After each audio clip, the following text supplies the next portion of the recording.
First of all, we are using FC Cosmetics water-based moisturizer. This is very important before makeup. So now we are using FC Cosmetics moisturizer.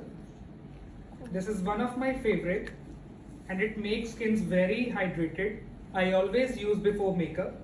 So now we are using correcting palette by FC Cosmetics. This is full coverage palette.